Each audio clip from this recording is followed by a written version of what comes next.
حضرت جنید بغدادی دجلہ کے کنارے جا نکلے اور آپ کے شاگرد بھی تھے آپ کے ساتھ، تو وہاں بہلول ملے۔ بہلول ایک مجذوب تھے، تو کہا کہ چلیے ان سے ذرا بات کرتے ہیں۔ تو شاگردوں نے کہا یہ تو ایک دیوانہ شخص ہے اور آپ اس سے کیا ملیں گے؟ آپ اتنے پڑھے لکھے عالم اور اتنے بڑے فقیہ اور صوفی، اور ایک دیوانے شخص سے آپ ملیں گے؟ دنیا اس کو دیوانہ کہتی تھی، بہلول دیوانہ۔ لیکن سعدی بولے کہ سعدیہ نزدیک رائے عاشقاں، خلق مجنو نندو مجنو عاقل است، کا اصل تو عاقل یہ لوگ ہیں۔ تو خیر حضرت جنید بغدادی گئے اور بہلول کو سلام کیا، کہا کہ آپ کون ہیں؟ تو کہا میں جنید بغدادی ہوں۔ تو کہا کیا کرتے ہو؟ کہا کہ میں پڑھنے پڑھانے کی ذمہ داریوں میں لگا ہوں۔ تو آپ نے فرمایا کہ کھانے کے آداب جانتے ہو؟ تو کہا کہ ہاں، ہاتھ دھوئے جائیں، بسم اللہ شریف پڑھی جائے، چھوٹا لقمہ لیا جائے اور چبا چبا کے کھایا جائے اور اس کے بعد الحمدللہ کہا جائے۔ تو بہلول کہنے لگا کہ میں تو آپ کو بہت بڑا عالم سمجھتا تھا، آپ تو کھانے کے ادب کو بھی نہیں جانتے۔ اور اپنا کپڑا اٹھایا، جھاڑا اور ایک جانب چل دیے۔ شاگردوں نے کہا ہم نے آپ کو کہا تھا کہ اس شخص کے پیچھے جانے کا کیا فائدہ، یہ تو دیوانہ شخص ہے۔ تو کہا نہیں میں اس کے پیچھے چلتا ہوں۔ پھر آپ اس کے پیچھے بھاگے۔ تو پھر بہلول نے پلٹ کے دیکھا، کہا کہ کون ہو؟ کہا کہ میں جنید ہوں، آپ کو ملنے آیا ہوں۔ تو آپ نے پھر ایک سوال کیا، گفتگو لمبی ہو جائے۔ تیسری مرتبہ بھی جب وہ اپنا دامن چاڑ کے گزرے تو پھر آپ آگے بڑھے۔ انہوں نے پوچھا کون ہو؟ انہوں نے کہا کہ میں ایک عام سا شخص ہوں، تو آپ کے پاس جو ہے وہ سیکھنے آیا ہوں۔ تو کہا کہ میں نے تم سے پوچھا تھا کہ کھانے کے آداب کیا ہیں، تو تم نے یہ بتایا تھا۔ کہا جی میں نے تو یہی پڑھا ہے اور میں نے یہی بتایا ہے۔ تو کہا کھانے کا سب سے پہلا ادب یہ ہے کہ لقمہ حلال کا ہو، باقی لقمے چھوٹے چھوٹے توڑ کے کھائے یا چبا چبا کے کھائے یا جو ہے وہ پانی پہلے پیے یا بعد میں پیے، کہا یہ باتیں بات کی ہے۔ سب سے پہلا ادب کھانے کا یہ ہے کہ لقمہ طیب ہو، لقمہ طاہر ہو، لقمہ پاکیزہ ہو۔ اللہ اکبر۔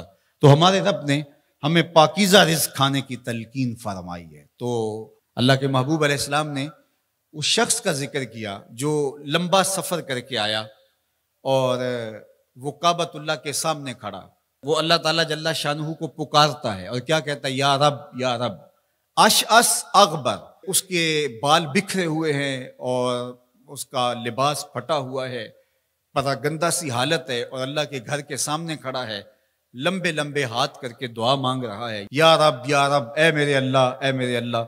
لیکن فرمایا وَمَطْعَمُهُ حَرَامٌ وَمَشْرَبُهُ حَرَامٌ وَمَلْبَسُهُ حَرَامٌ وَغُذِّيَ بِالْحَرَامِ فَأَنَّىٰ يُسْتَجَابُ لِذَٰلِكَ۔ فرمایا کہ اس نے جو کھایا ہے وہ حرام کا ہے، اس نے جو پیا ہے وہ حرام کا ہے، اس نے جو لباس پہنا ہے وہ حرام کا ہے۔ فرمایا اس کو جو غذا دی گئی ہے وہ غذا حرام کے مال سے اسے حاصل ہوئی تھی۔ فرمایا فَأَنَّىٰ يُسْتَجَابُ لِذَٰلِكَ۔ فرمایا مجھے بتاؤ کہ اس کی دعائیں کیسے قبول ہوں گی؟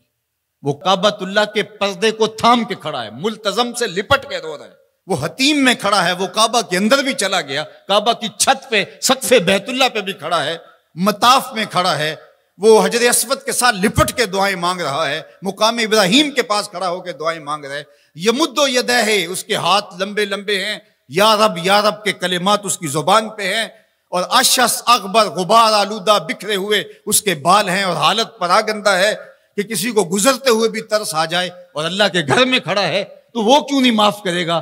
لیکن فرمایا مطعمہ حرام ومشربہ حرام وملبسہ حرام وغذی بالحرام، اس کا کھانا پینا لباس اور غذا حرام کی تھی۔ فَأَنَّىٰ يُسْتَجَابُ لِذَٰلِكَ، اس کی دعائیں کیسے قبول ہوں گی؟ بلکہ علماء نے لکھا کہ جو شخص حرام کمائی کھاتا ہے اس کی اپنی دعائیں تو قبول نہیں ہوتی، نیک لوگوں کی دعاؤں سے بھی اس کا حصہ نکال دیا جاتا ہے۔ جب اللہ کے بندے اولیاء کاملین دعائیں مانگتے ہیں اور وہ پوری امت کے لیے، پوری قوم کے لیے مانگ رہے ہوتے ہیں، لیکن اس شخص کا حصہ نکال دیا جاتا ہے جس کا رزق پاکیزہ نہیں ہے۔ اس لیے رزق کی پاکیزگی یہ بہت اہم ہے۔ رومی علیہ الرحمہ فرماتے ہیں کہ اگر تمہارا رزق پاک ہوگا، تمہارا رزق ستھرا ہوگا، تمہارے سینے میں معرفت کا نور پیدا ہوگا، اور اگر تمہارے سینے میں غل، غش اور حسد، بغض، کینہ اور نفرتیں پیدا ہو رہی ہیں تو پھر تم غور کرو کہ تمہارے رزق میں کوئی مسئلہ ہے۔ تم کھاتے ہو اس کے نتیجے کے اندر حسد پیدا ہو رہا ہے، بغض پیدا ہو رہا ہے، نفرت، سستی اور کاہلی اور عبادت سے دوری پیدا ہو رہی ہے۔ جو رزق حلال ہے وہ عبادت کے لیے تقویت پیدا کرتا ہے، وہ تمہیں سچائی کی زندگی گزارنے کی طرف راغب کرتا ہے۔ تو اہم ترین چیز جو ہے وہ رزق کی پاکیزگی ہے۔